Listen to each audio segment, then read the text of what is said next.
ইংরেজি খবর ঢাকা থেকে রিলে করে শোনানো হলো বাংলাদেশ বেতার সিলেট। এক্ষুনি শুনবেন আমাদের স্থানীয় সংবাদ। আসসালামু আলাইকুম। আজ মঙ্গলবার 6 শ্রাবণ 6 সফর 21 জুলাই।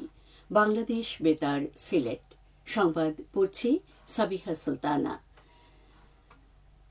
কোটা বিরোধী ছাত্র আন্দোলনে সারা দেশ উত্তাল ছিল 2024 সালের জুলাই মাস জুড়ে। কোটা সংস্কার আন্দোলন সহিংসতায় রূপ নেওয়ার পর 2024 সালের 21 জুলাই সরকারি চাকরিতে নিয়োগের ক্ষেত্রে কোটা পুনর্বহাল সংক্রান্ত হাইকোর্টের রায় বাতিল করে দেন সুপ্রিম কোর্টের আপিল বিভাগ। 21 জুলাই দেশজুড়ে কারফিউয়ের মধ্যেই রাজধানী ঢাকাসহ দেশের বিভিন্ন স্থানে আন্দোলনকারীদের সাথে আইন শৃঙ্খলা বাহিনীর সদস্যদের সংঘর্ষের ঘটনা ঘটে। এদিকে সংঘর্ষে ঢাকাসহ সারা দেশে 19 জন নিহত হন। এদিন দেশের বিভিন্ন স্থানে আইন শৃঙ্খলা বাহিনী ও আওয়ামী লীগের নেতাকর্মীদের সঙ্গে সংঘর্ষে কয়েকশো আন্দোলনকারী আহত হন, যাদের অনেকের অবস্থা সংকটাপন্ন ছিল।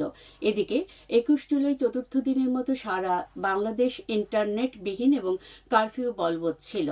রায়ে বলা হয়, কোটা প্রথা হিসেবে মেধাভিত্তিক 93% মুক্তিযোদ্ধা, শহীদ মুক্তিযোদ্ধা ও বীরাঙ্গনাদের সন্তানদের জন্য 5%, ক্ষুদ্র নৃগোষ্ঠী 1% এবং প্রতিবন্ধী ও তৃতীয় লিঙ্গের জন্য 1% নির্ধারণ করা হলো। তবে নির্ধারিত কোটায় যোগ্য প্রার্থী না পাওয়া গেলে সংশ্লিষ্ট কোটার শূন্য পদগুলো সাধারণ মেধা তালিকা থেকে পূরণ করতে হবে। এই নির্দেশনার আলোকে সরকারের নির্বাহী বিভাগকে অনতিবিলম্বে প্রজ্ঞাপন জারি করতে নির্দেশ দেন আপিল বিভাগ। এদিকে এই রায়ের পর শাটডাউন কর্মসূচি প্রত্যাহার করে নেয় বৈষম্য বিরোধী ছাত্র আন্দোলন। তবে 4 দফা দাবি পূরণে বৈষম্য বিরোধী ছাত্র আন্দোলনের সমন্বয়কেরা 48 ঘন্টা সময় বেঁধে দেন।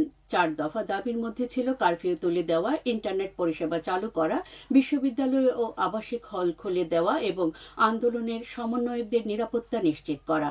সরকারের ঘোষণা অনুযায়ী 21 জুলাই সারা দেশে সাধারণ ছুটি ছিল।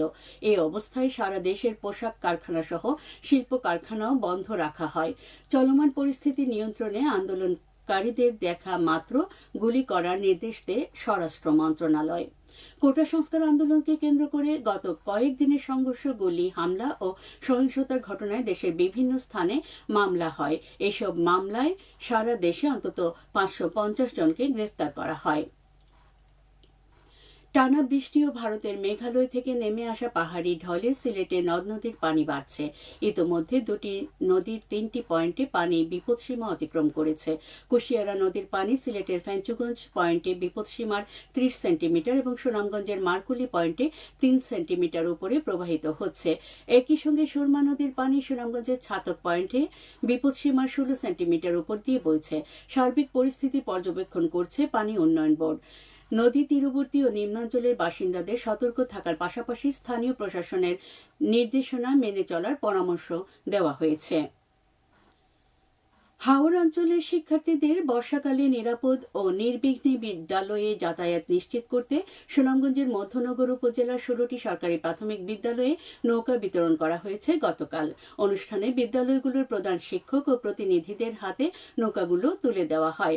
সংসদ সদস্য কামরুজ্জামান কামরুলের উদ্যোগে 2025-26 অর্থবছরের গ্রামীণ অবকাঠামো রক্ষণাবেক্ষণ কর্মসূচির 2,60,000 টাকার বরাদ্দে নৌকাগুলো নির্মাণ ও বিতরণ করা হয়। হাওড় অঞ্চলের যেসব বিদ্যালয়ে নৌকার প্রয়োজন রয়েছে সেখানে পর্যায়ক্রমে নৌকা প্রদান করা হবে, যাতে কোনো শিক্ষার্থী যোগাযোগ সমস্যার কারণে শিক্ষা বঞ্চিত না হয়।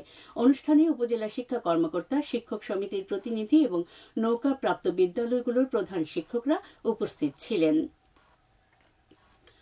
প্রাইম মিনিস্টার্স গোল্ড কাপ জাতীয় ফুটবল প্রতিযোগিতা 2026 উপলক্ষে মাধ্যমিক ও উচ্চশিক্ষা অধিদপ্তরের অধীন দেশের সকল শিক্ষা প্রতিষ্ঠানের শিক্ষক ও শিক্ষার্থীদের কাছ থেকে লোগো, রিলস, মাস্কট, স্লোগান ও থিম সং আহ্বান করা হয়েছে। প্রতিযোগিতায় অংশগ্রহণকারীদের আগামী 28 জুলাইয়ের মধ্যে তাদের তৈরি লোগো, রিলস, মাস্কট, স্লোগান ও থিম সং নির্দেশনা অনুসরণ করে hpmgolbcup@gmail.com এই আইডিতে ইমেলে পাঠাতে বলা হয়েছে। অংশগ্রহণের নির্দেশনাবলী দিয়ে আদেশে বলা হয়, প্রতিযোগিতার লোগো অবশ্যই পিএনজি, জিপিজি এবং জিপিইজি ফরম্যাটে পাঠাতে হবে। রিলস তৈরির ক্ষেত্রে ফুটবল খেলা সম্পর্কিত হতে হবে। তৈরিকৃত রিলসের লিংক ইমেইলে পাঠাতে হবে। থিম সং ওয়ার্ড ও পিডিএফ ফরম্যাটে এবং মাস্কট ও স্লোগান তৈরি করে ইমেইলে পাঠাতে হবে। সকল তথ্য পাঠানোর সময় অবশ্যই একটি সচল মোবাইল নম্বর ও যোগাযোগের ঠিকানা সংযুক্ত করতে হবে। এবারে শুনুন কৃষি সংবাদ। বৃষ্টিপাত ও পানি বৃদ্ধিতে সুনামগঞ্জের সবজি ক্ষেত ক্ষতিগ্রস্ত হওয়ায় শসা ও কাঁচামরিচের সরবরাহ সাময়িকভাবে কমে গেছে। এর প্রভাবে বাজারে এসব পণ্যের দাম বেড়েছে। বর্তমানে খুচরা বাজারে প্রতি কেজি শসা 200 থেকে 300 টাকা এবং কাঁচামরিচ 200 থেকে 250 টাকায় বিক্রি হচ্ছে। সরবরাহ কমে যাওয়ায় বাজারে অস্থিরতা তৈরি হয়েছে। চলতি মৌসুমে অন্তত 7.5 হেক্টর সবজি ক্ষেত ক্ষতিগ্রস্ত হয়েছে। এতে 65 জন কৃষক ক্ষতির মুখে পড়েছেন। ক্ষতিগ্রস্ত কৃষকদের তালিকা প্রস্তুতের কাজ চলছে এবং সরকারি সহায়তা নিশ্চিত করতে ঊর্ধ্বতন কর্তৃপক্ষের সঙ্গে যোগাযোগ রাখা হচ্ছে। একই সঙ্গে আবহাওয়ার অনুকূলে এলে দ্রুত নতুন করে সবজি আবাদ বাড়ানোর পরামর্শ দেওয়া হয়েছে, যাতে বাজারে সরবরাহ স্বাভাবিক হয়।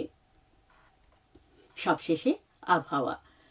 আজ বেলা 1টা পর্যন্ত পূর্বাভাসে বলা হয়েছে সিলেট ও পার্শ্ববর্তী এলাকায় দক্ষিণ দক্ষিণ পূর্ব দিক থেকে অস্থায়ীভাবে ঘণ্টায় সর্বোচ্চ 60 কিলোমিটার বেগে ঝোড়ো হাওয়া বয়ে যেতে পারে। সেই সঙ্গে হতে পারে বৃষ্টি অথবা বজ্রসহ বৃষ্টিপাত। এসব এলাকার নদীবন্দরসমূহকে 1 নম্বর সতর্কতা সংকেত দেখিয়ে যেতে বলা হয়েছে। আজ সিলেটে সূর্যোদয় হয়েছে 5টা 14 মিনিটে এবং সূর্য অস্ত যাবে সন্ধে 6টা 43 মিনিটে। সংবাদ শেষ হলো। পরবর্তী স্থানীয় সংবাদ প্রচারিত হবে দুপুর 1টা 5 মিনিটে।